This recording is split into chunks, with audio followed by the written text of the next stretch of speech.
भक्ताभीष्टवराभयप्रदकरं कौपीनमात्रोज्ज्वलम् स्वात्मानन्दरसानुभूतिविवशम् सर्वानवद्याङ्गकम् श्रीमन्तं श्रीरमणीश्वरं गुरुवरं योगासनाध्यासितं ध्यायेत् श्रीरमणीश्वरं ध्यायेत् श्रीरमणीश्वरम् ध्यायेत् श्रीरमणीश्वरम्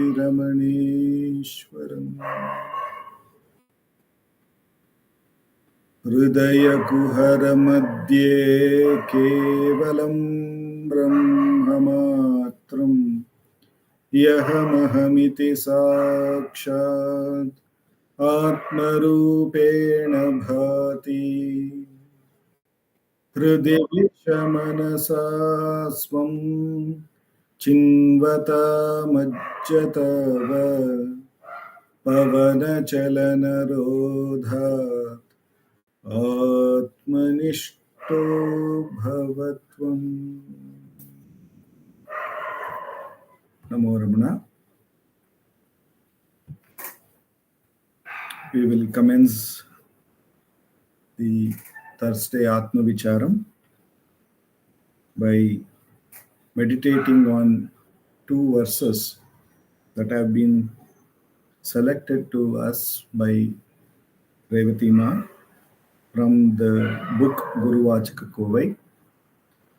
After each verse, after reading the verse and meditating on its meaning by the abundant grace of Bhagavan, we will have a 10 minutes Atma Vichara session, and then again we will have the second verse that will be read out and meditated on. And then we will have the summing up remarks by Venkatesh Deshpande ji, and finally we will have the Ashtotra chanting by Vaibhav ji and Prarthana. Today, I'll be taking this session as Nanda Kumar ji couldn't, was busy with some personal activities. So we will be looking from the chapter in the first verse has been selected to us by the chapter Investigation into the Truth, and the topic is researching into the Guru. In this Investigation into the Truth chapter or section of the Guru Vachaka Kovai, the verse that has been selected is verse number 271. It goes so: the Guru who instructs the disciple, who has taken complete refuge in him by giving one more prescription for action, instead of directing him towards Gnana, and who leads him into activities, saying, "These should be done," is for the disciple equivalent to the coming of the cruel Yama and Brahma.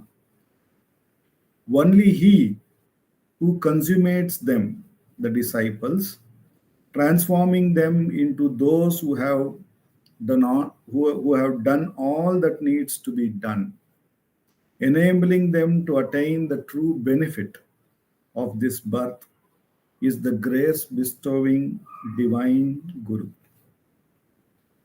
I'll repeat the verse again. The Guru who instructs the disciple, who has taken complete refuge in him by giving one more prescription for action, instead of directing him towards Gnana, and who leads him into activities, saying, "This should be done," is for the disciple equivalent to the coming of the cruel Yama and Brahma. Only he who consummates them, the disciples, transforming them into those who have done all that needs to be done, enabling them to attain the true benefit of this birth, is the grace bestowing divine Guru. In here, Bhagavan is saying, the topic is researching into the Guru, and Bhagavan is saying what the divine Guru does to his devotee. A true divine Guru, here and now, bestows Gnana, says Bhagavan. He doesn't direct his Guru, his devotee, or his disciple to any further actions. He reveals the truth which is the Gnana itself. He reveals it by his abundant grace, his grace bestowing, says Bhagavan here.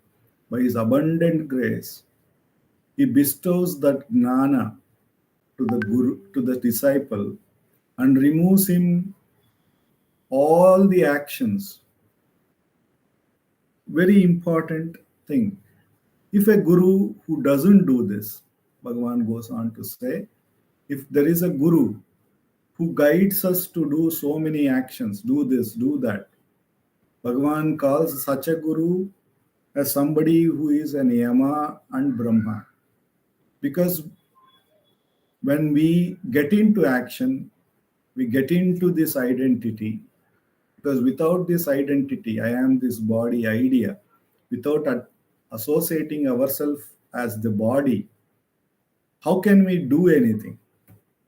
It's only, as it is said in Saundarya Lahari, Shiva Shakta Shaktya Yukto Yadi Bhavati Shaktaha Prabhavitum Nache Devo Nakalupidapi Spanditumapi, says Shankaracharya. Without the union of this Shakti and the Shiva, and that is with the inanimate and the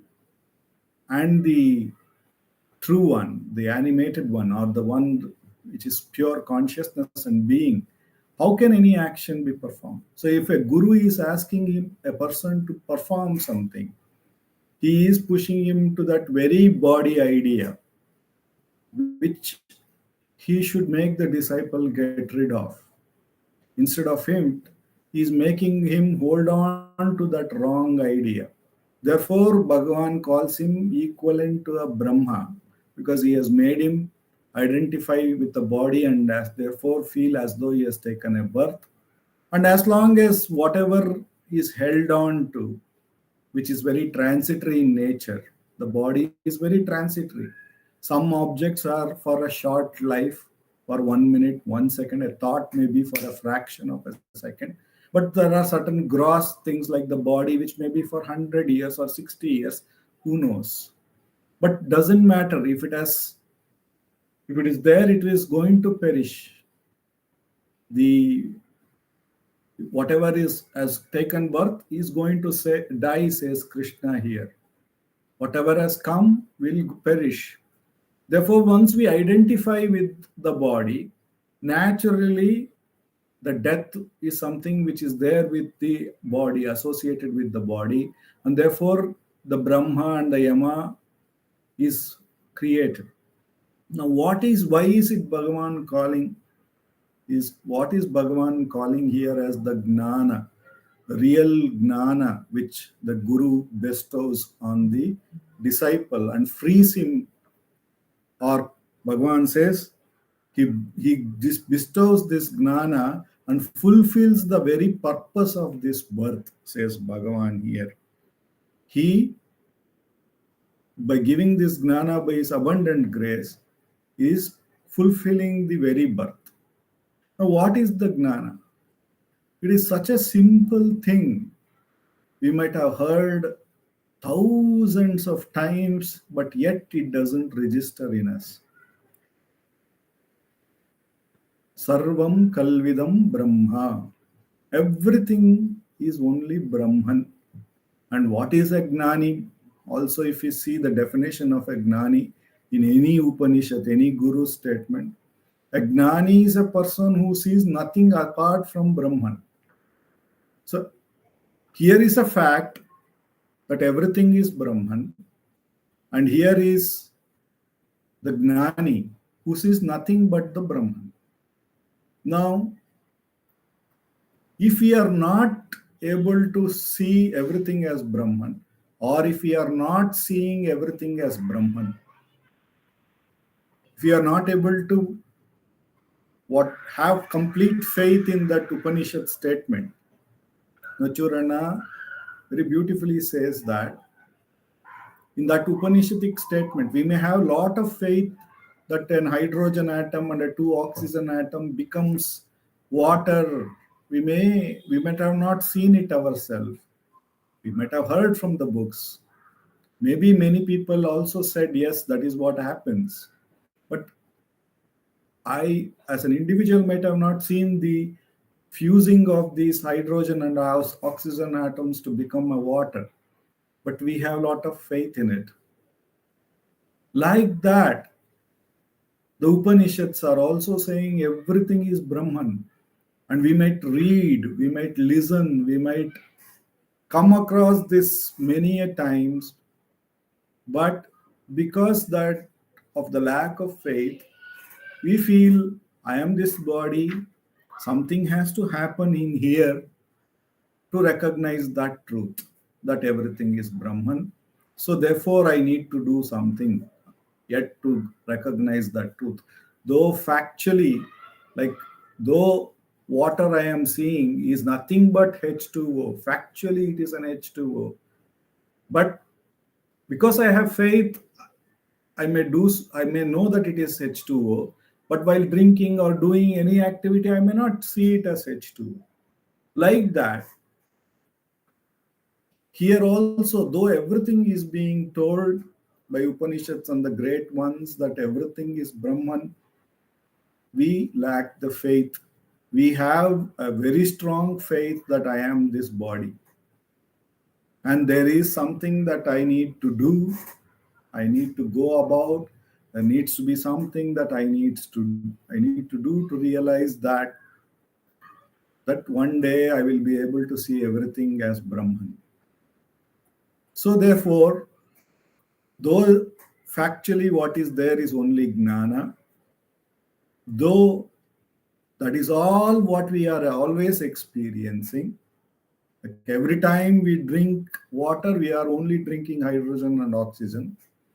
Like that, though we are always experiencing everything through every minute, in every form, only that Brahman only,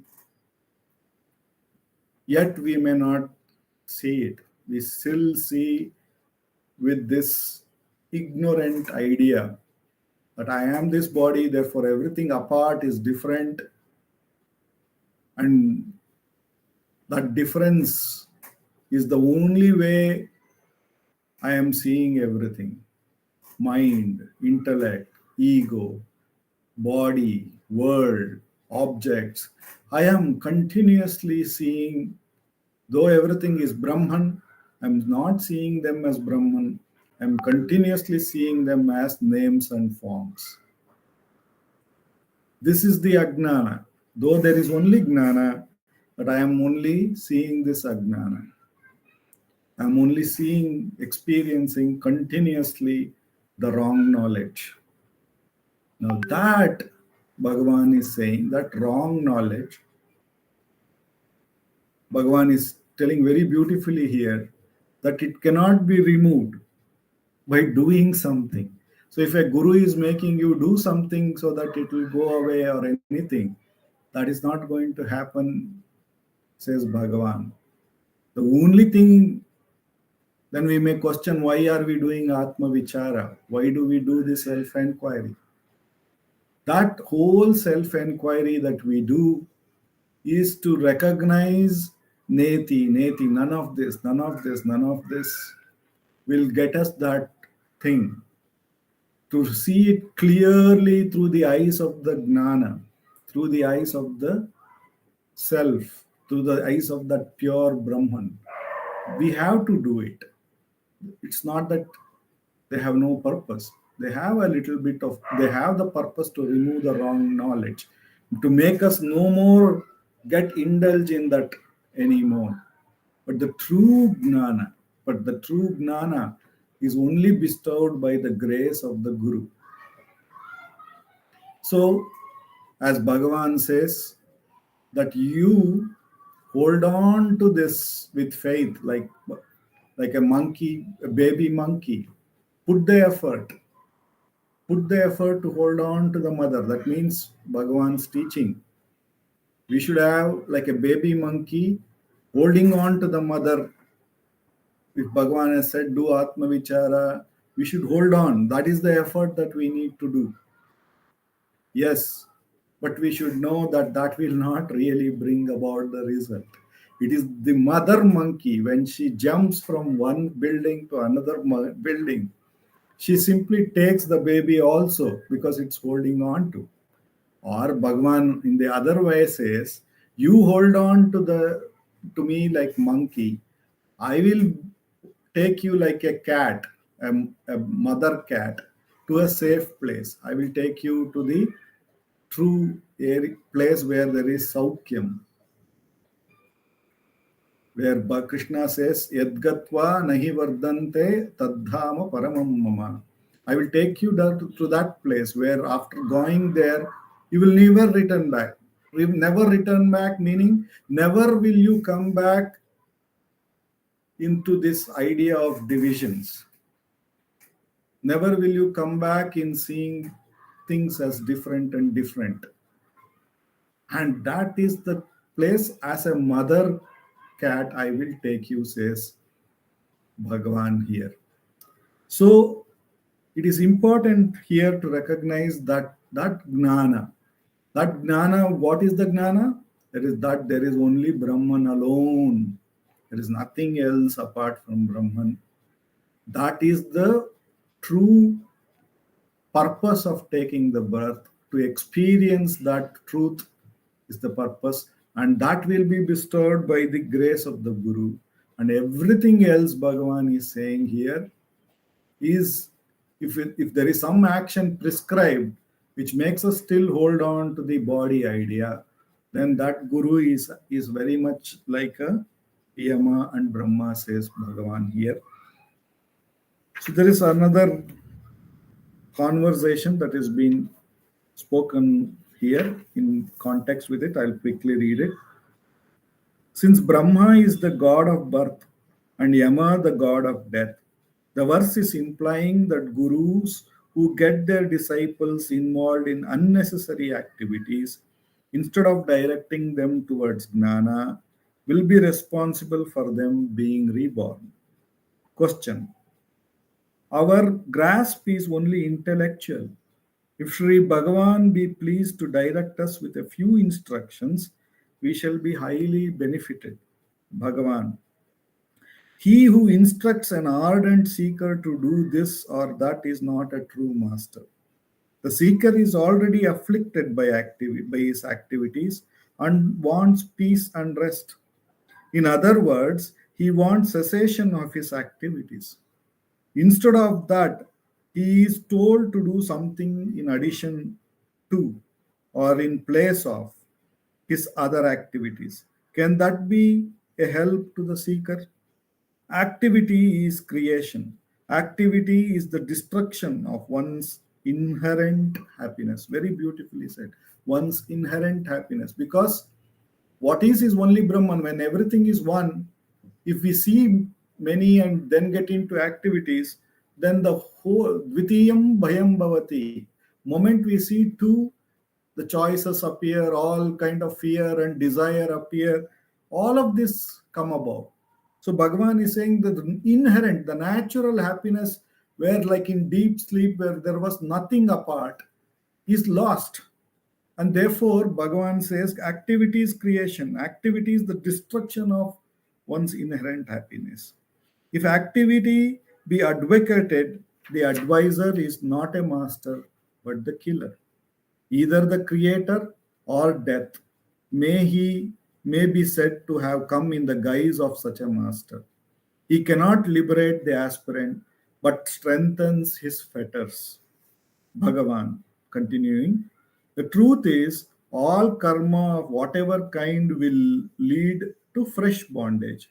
That is why it is said in Ovil Udukkum that Guru who prescribes fresh karma or action of any sort, that is, rituals or sacrifices, to one who after trying various karmas, comes to him for peace, is both Brahma and Yama to the disciple.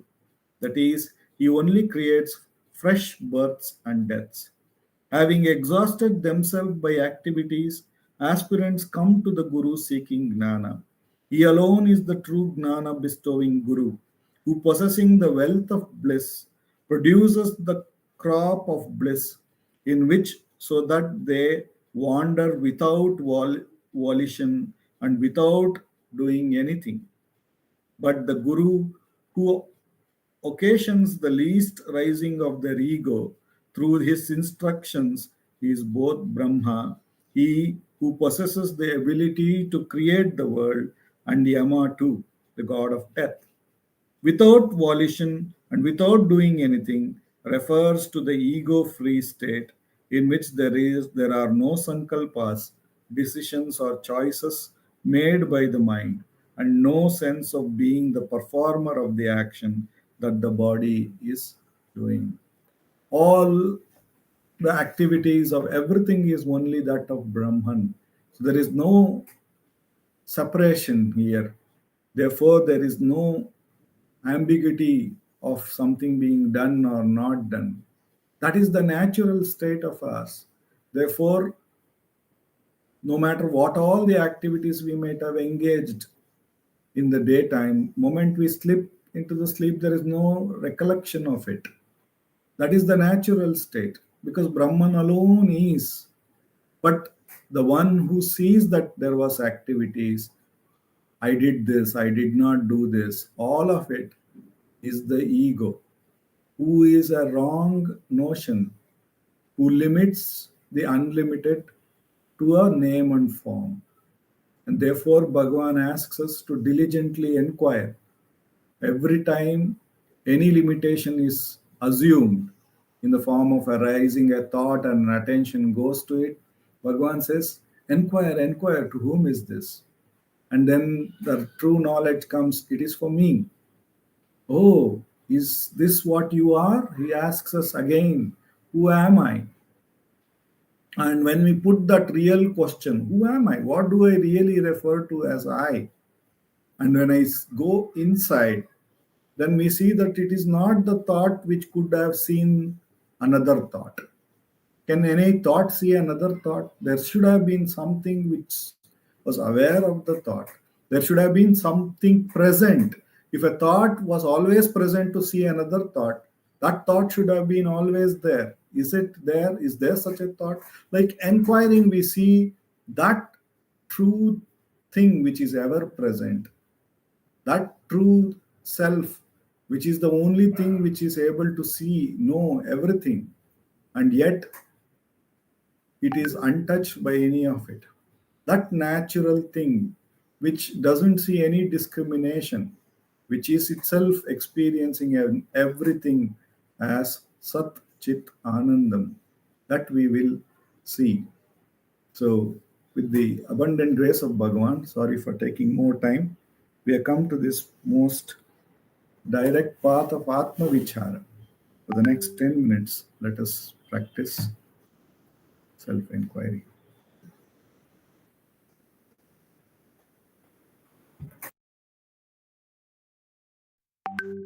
I have kept the time, Mutual. Thank you.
Om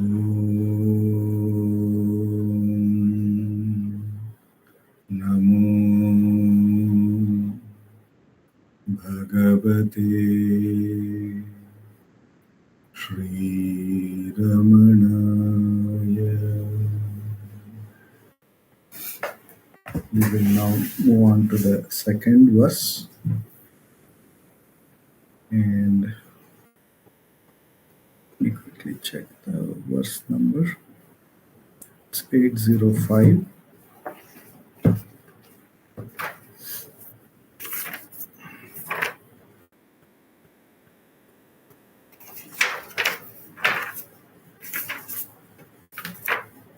And this is from the chapter Meditation on the Truth. And the topic is memorial rites towards deceased ancestors. Verse 805. When their precious parents were living, they, their sons, did not lovingly care for them by attending to their needs, nor did they think their existence on this earth to be of any importance. But look, after their death, they, the great among the benevolent, perform ostentatious ceremonies, spending a fortune in the name of memorial services. What are we to say about the nature of this world? Muruganar Swami says, the implication is that having not looked after one's parents and treated them well while they were alive, it is foolishness to perform elaborate religious ceremonies afterwards. This indicates an ostentatious but loveless nature. Great among the benevolent is the term of ridicule. So, here, in a way, it is an extension of what we saw in the first verse. If we were to meditate on gnana and agnana a little bit, we can see this coming through. Both a gnani and an agnani live in the same world, says Bhagavan. Both of them have the same body, says Bhagavan. They also have body. The only difference, Bhagavan says, that the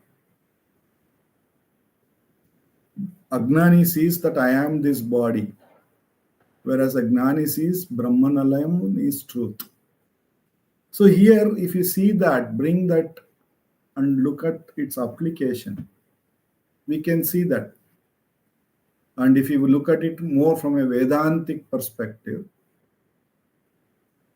Sat Chit Ananda, the Agnanini also feels he is Sat, is existence. He also has the Chit, he also has the awareness through which he knows it.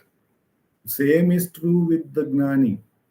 He also is experiencing the Sat Chit and Sat Chit. He is also existing. He also is aware.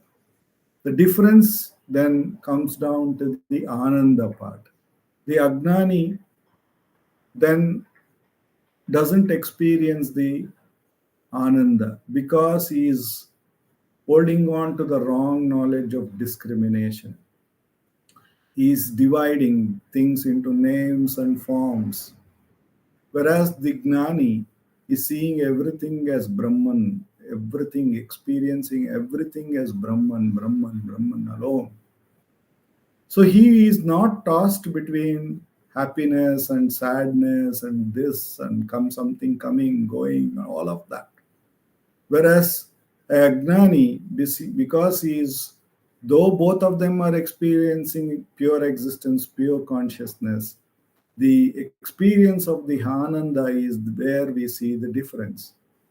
And the main reason that the experience of the Ananda is seen different from each of them is because of holding on to the wrong knowledge. So when we hold on to the wrong knowledge, and I see myself as a son, somebody, my parents, and then I, whatever they do, which is to my liking or which is not to my liking, I then get tossed between liking it not liking it, rebuting it, or loving it. And I may, in my reactions to all of these emotions, may fight with them, may not look after them very well. But once they are gone, once I recognize, because I was also referring myself to the body, and I see themselves also were two individual bodies. And once I know that once the body perishes, they are not going to come back. And knowing that, now I feel, oh, I am missing my parents. Now I may feel sad of my actions and my ways of doing things. So, how do I make up using the same instrument of the body? Bhagavan is saying he may do elaborate ceremonies to take care of. Somebody says, somebody gives this, that if you perform this excellent ceremony, if you give away so much of things in their name, they will be happy. And I feel that that is how it is now. This is the way for me to get over my guilt. So Bhagavan is saying here, they with lot of benevolence may act, but this is all, it's all a ridiculation, says Muruganar Swami here. On the contrary, if we had known everything is Brahman, no matter how this body functions, that body functions, no matter how this mind functions, that mind functions, whether there is a mind functioning at all, like in the waking, and not functioning at all in like in the dream, in the deep sleep, or functioning in the dream in a different way, not having the body at all in the dream, but having a body in the waking. Once we see all of this as nothing, is nothing but how the Brahman is appearing. Brahman alone is everything. And if I am, what is the ego doing? The ego is only discriminating and not liking and liking it. So it is either in desire or in denial of whatever, however the Brahman is appearing. So Satyam Priyam, it is said in Kenopanishad. Satyam Priyam, I forgot one more thing, which is the same Satchitananda that is being said. Satyam is existence. Priyam is this like Asti Bhati Priyam. Thank you. Thank you so much. So Asti is existence. Bhati is the consciousness. And then the Priyam. The Priyam is liking and dislike. It is the same thing. When we recognize this Priyam, when we recognize this Anandam, when we recognize this Anantam, Anantam is everything. Priyam is liking and disliking, which makes me limited. It is the opposite of the Anantam. The Ananda is again because of this discrimination, not seeing everything as one whole complete. Then I am bound, I am tossed between these two things, which is that I am having Ananda or I am not having Ananda. When we see this is this thing that we are holding on to, this wrong knowledge is the source of thing, the existence, though everything is I feel real because of my existence, because that is the same existence in everything. Though I know everything because of the consciousness, but by this wrong knowledge, is where I am not experiencing happiness, is where I am experiencing Priyam and Apriyam. It is where I am not experiencing Anantam and Antam, limited.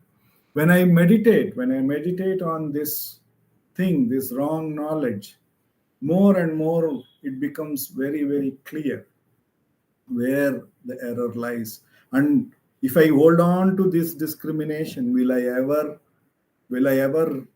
become happy? Will I ever experience this Anantam? Will I ever become free of this liking and disliking. This is the enquiry. So here, Bhagavan, through the analogy of the parents and our own, us thinking ourselves as the body, how we get emotionally tossed, though there is only one truth which is there.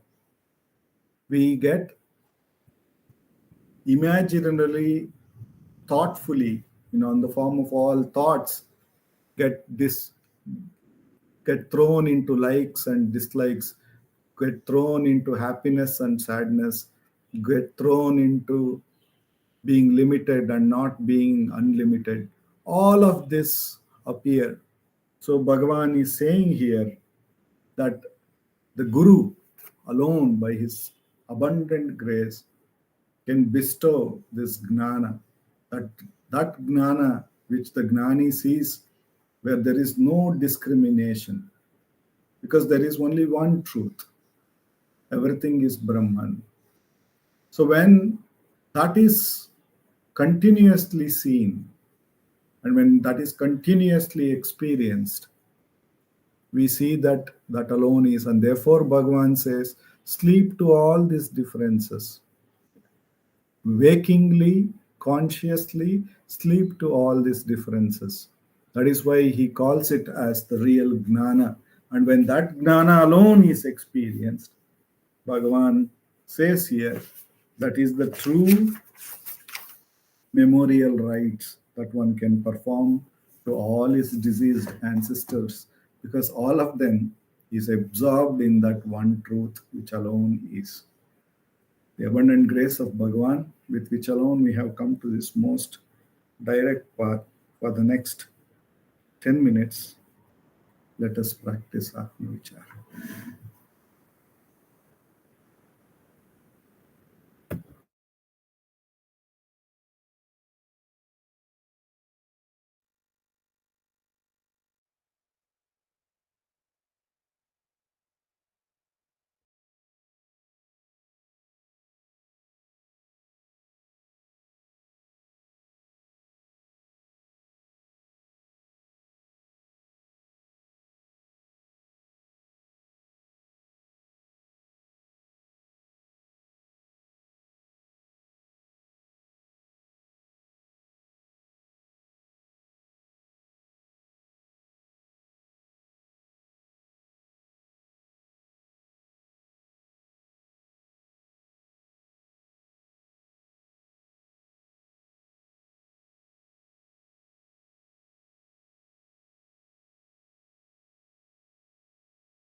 Namo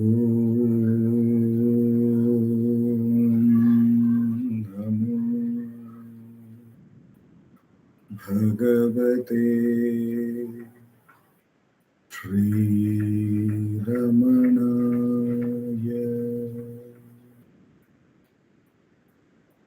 Request Venkatesh ji to give the summing up remarks. Namo Ramana Bhaiya. Namo Ramana. Gurur Brahma, Gurur Vishnu, Gurur Devo Maheshwara, Gurur Sakshat Parabrahma, Tasmai Shri Gurave Namah. Jnanamulam Guru Murte, Pujamulam Padam, Mantramulam Vakyam Mokshamulam Guru Kripa Mokshamulam Guru.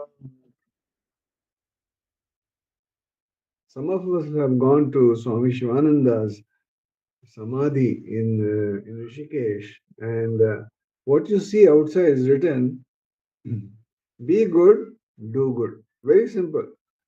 First, be good, and then do good.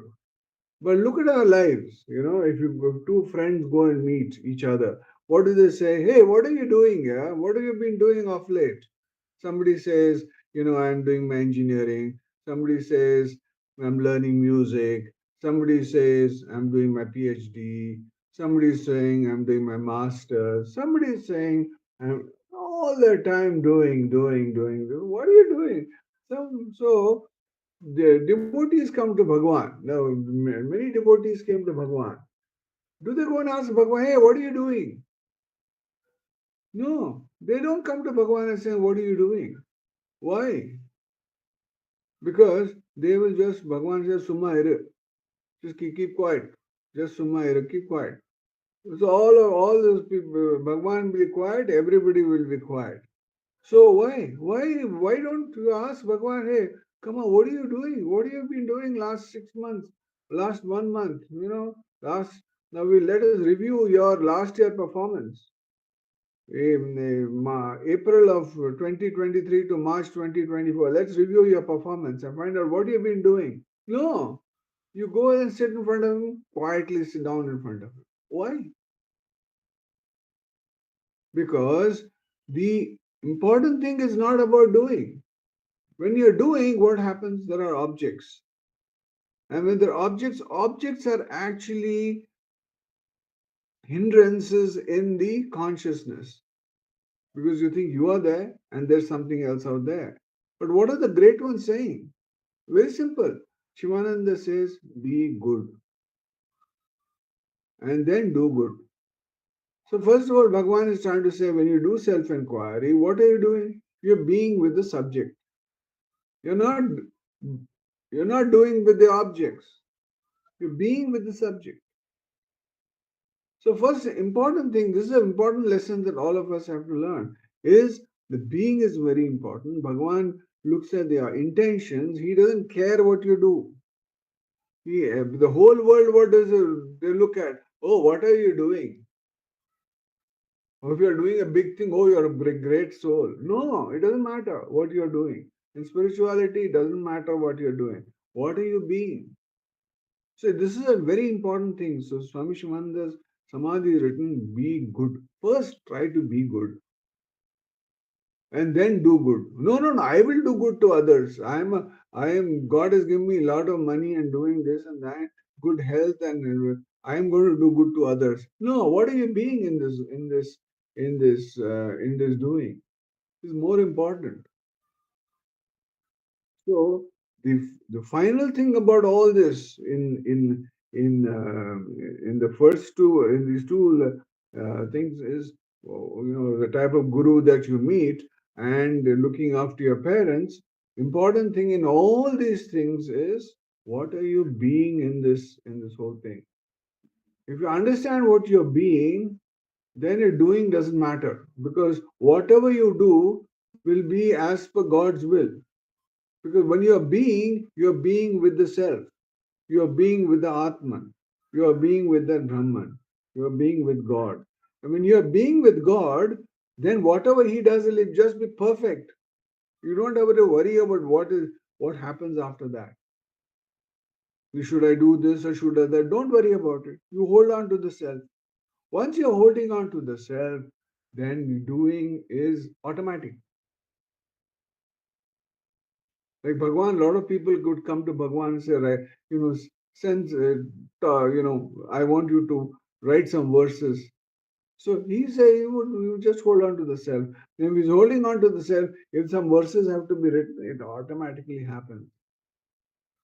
So that's what is the important thing of today's two verses. That the being is very important. Be good, and then automatically you will only do good.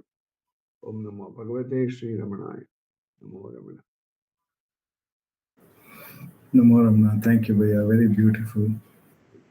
Thank you. And let's have Vaibhavji have the Napartanama. We will be doing the Ashtotra Patana, and let us meditate as Nanda Kumarji asks us, who is the listener? नमो रमण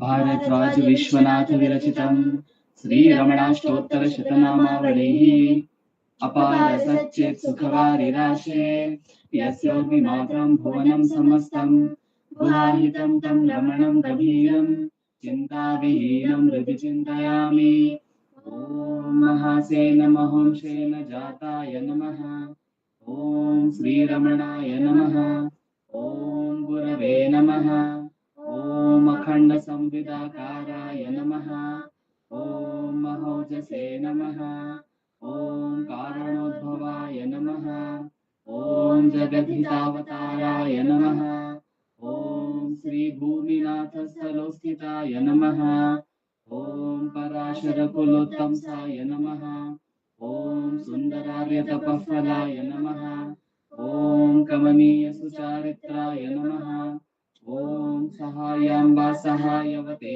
नमः ॐ शोणाचलमहोलीनमानसाय नमः ॐ स्वर्णहस्तकाय नमः ॐ श्रीमद्द्वादशान्तमहास्थले लब्धविद्योदयाय नमः ॐ महाशक्तिनिपातेन प्रबुद्धाय नमः ॐ परमार्थविदे नमः ॐ तीव्राय नमः ॐ पितृपदान्वेषिणे नमः ॐ इन्दुमौळिना पितृमते नमः ॐ पितुरादेशतः शोर्णशैलं प्राप्ताय नमः ॐ तपोमयाय नमः ॐ उदासीनाय नमः ॐ महायोगिने नमः ॐ महोत्साहाय नमः ॐ कुशाग्रदिये नमः ॐ शान्तसङ्कल्पसंरम्भाय नमः ॐ सुसन्दृशे नमः